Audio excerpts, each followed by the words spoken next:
So do you want to know how to use attraction marketing on Facebook to create massive engagement?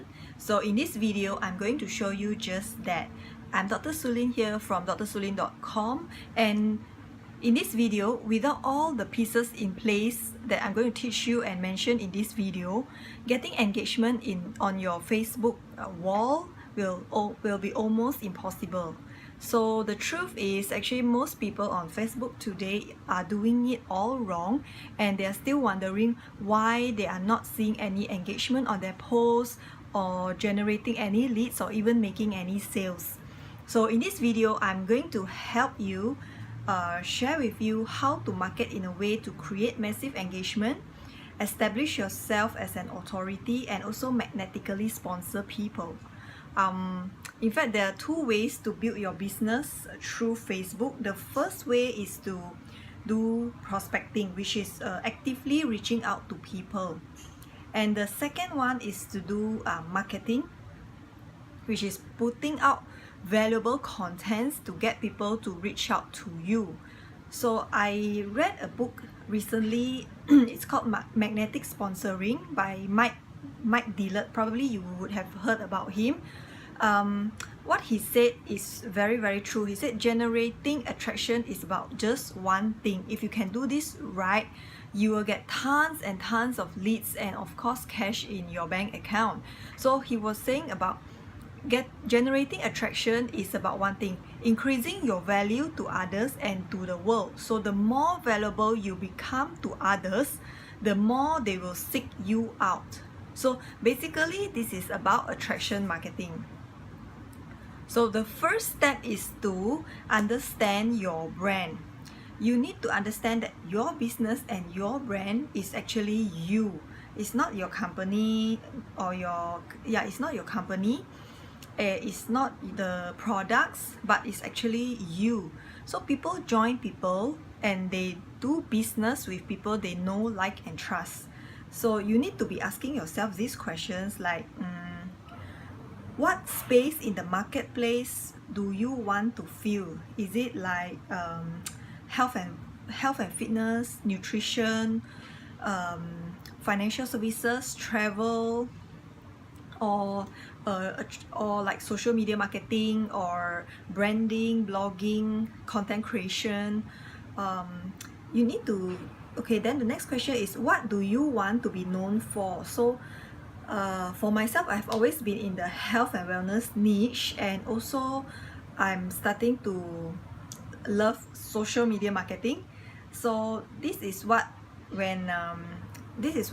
I have always been known to be in the health and wellness niche. So okay, so the next question is, what space in the market do you want to fill? Like if somebody says your name, what do you want them to think of? Is it like when you think about McDonald's, you think about burgers, right? So when you think about Caltex, what do you think about? Petrol, right? When you think about Mercedes, they are about cars. So when somebody says your name, what do you want them to think about, right?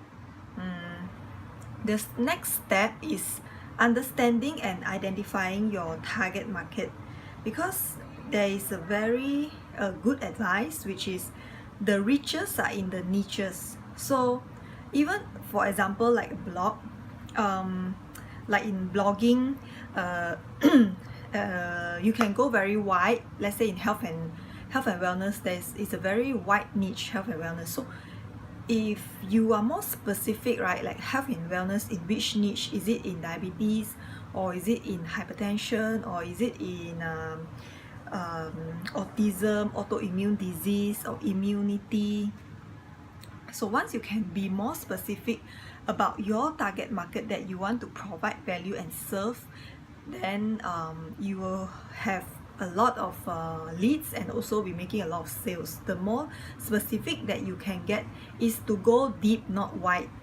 So these are some questions that you need to be asking yourself to identify your target market. Are they male or female? So what is their age range, and where do they live? Are they married or single? Do they have kids? how many children they have, do they have college degrees, how much money do they make on average, what qualities do they have and do not have. So once I ask myself these questions, I start to like draft out somebody who is just like myself, like that she is in her 30s and loves outdoors, very health conscious, into health and wellness, fitness, and then with a family, and basically they are just really like myself. Okay, the step number 3 is to build your Facebook profile. Even though these are basics, but I'm going to go through with you 8 tips to build your Facebook profile, because when you go out there to prospect, they will come to your Facebook wall and actually check you out before even say the first hello. So the first most important one is your profile picture. Make sure it's you in the picture, not a flower, not your kids, not your dog. I know that it can be cute, but profile picture is best to be you, and make sure you are smiling, because we are all in the online cyberspace. So when your prospect come and see your Facebook wall, they will identify you with your profile picture. So you would want to look friendly and approachable, right? Next would be your cover photo. Your cover photo, make sure there is none of your company name or products on that picture, because you want people to reach out to you and ask about it. It asks about your business, rather than once they come and check you out and then they go to Google and find out the news about your company, but they didn't even reach out to you. So you wouldn't want to give away you don't want to give away everything before they even reach out to you, right? Okay, so the third one is your introduction. You want to have a few sentences just when they come to your wall. What do you want them to know about you, like a wife or mother of 3, or mompreneur, solopreneur, traveling chick, something about yourself. Is a limited space, but just be a little more creative. Yes. Okay, the next section is about your about section.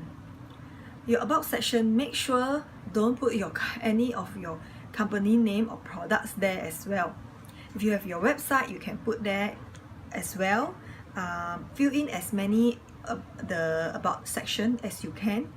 And then the next one is your featured photos, because currently Facebook allows us to have 9 featured photos. So you want them to you want your photos actually to tell a story about you. Now if Facebook even let you put your video as one of the featured photos, and also your group as one of your featured photos, so you can really be creative in this section. So the next one is to go public. When you do a post, you can actually choose to go public, or to just show it to your friends, or just show it to certain customized friends. So if let's say this post is a curiosity post and you want to attract the maximum number of prospects, it's best to go public. Okay, then the next one is to enable follow button. Facebook has a rule that you can only have maximum of 5,000 friends, but you can have unlimited number of followers. So you want people to follow you so that they also get updates of your post notifications. So enable the follow button. And the last but not least is your timeline and tagging. Before I actually enabled the approval for my timeline and tagging, I had people tagging or posting things on my timeline when I'm in like company events or my testimonials or some with the product and company, which I don't want to be public, because I want people to be curious enough to reach out to me and ask me. So at that time I had to go to the post one by one to hide the photos or the text. So if you actually go and change your timeline and tagging and enable your approval before show it to your friends or public, then that would save you a lot of your time. So having said all this, there are some bonus tips that I would like to share with you also. The first tip would be to focus on quality versus quantity, especially in such a noisy marketplace like right now. It's best to curate your posts with more thoughts. Previously, maybe it was a lot of mentors were saying that one day you can post 7 to 10 times a day for exposure, but at this time currently maximum also is like 3 posts per day is the best. So focus on quality. The second tip is no negativity on your wall, because negativity only attracts more negativity. So you wouldn't be want to attract those people who are like negative into your organization. So avoid at all costs talking about negative things.